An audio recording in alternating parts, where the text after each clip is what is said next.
हरियाणा में इस समय गेहूं और सरसों की खरीद जारी है।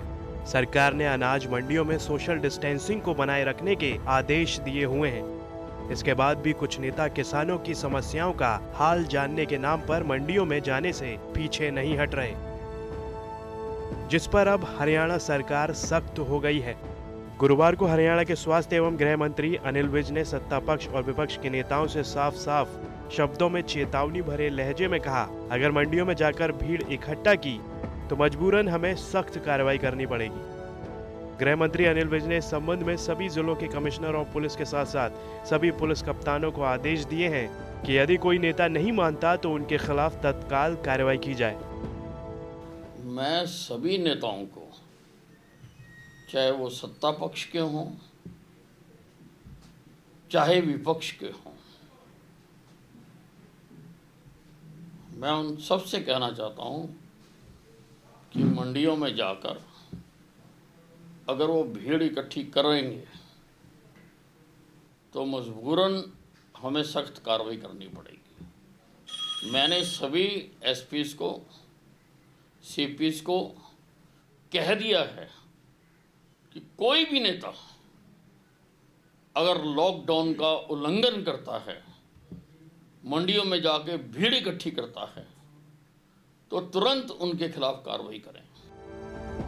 दरअसल इस मामले ने तूल तब पकड़ा जब बुधवार को कांग्रेस नेता रणदीप सिंह सुरजेवाला कैथल के उचाना अनाज मंडी में दिखाई दिए और इस दौरान जब वो किसानों की समस्याएं सुन रहे थे तो उस दौरान वहां पर सोशल डिस्टेंसिंग नाम की कोई चीज ही नजर नहीं आई।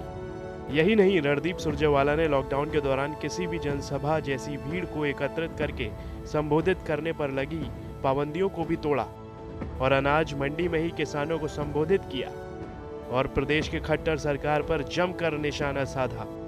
वहीं इस दौरान भी किसान एक दूसरे से काफी नजदीक खड़े नजर आए। खट्टर साहब और दुष्यंत चौटाला तो आजकल किसानों, आड़तियों और मजदूरों से खाली पीपे भिजवाते हैं।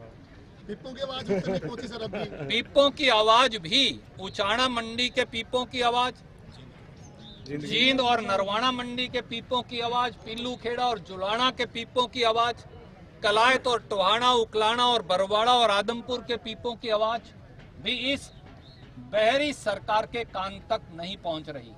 पर खट्टर साहब, दुष्यंत चौटाला जी, एक बात जान लें, ये वही जनता है जिन्होंने आपको अर्श पर बैठाया था। ये वही जनता है जो आपको फर्श तक लेकर जाएगी अगर आपने देश के, हरियाणा के अन्नदाता के साथ ये अन्याय किया। ये मेरी भविष्यवाणी याद रखिए। हरियाणा में किसानों और आड़तियों के बीच भले ही समझौता हो गया हो, लेकिन फसल खरीद को लेकर सियासत अभी भी जारी है। जहां हरियाणा सरकार ने साफ कर दिया है, अगर मंडियों में राजनीति हुई तो मामले दर्ज किए जाएंगे, तो वहीं विपक्ष ने भी कह दिया है, अगर किसानों की फसल सही ढंग से नहीं खरीदी गई तो 2 दिन के बाद वो लगातार हल्ला बोलते रहेंगे और किसी भी मुकदमे और मामले की परवाह नहीं करेंगे। कैमरामैन गुंजीत कुमार के साथ सतेंद्र चौहान, चंडीगढ़।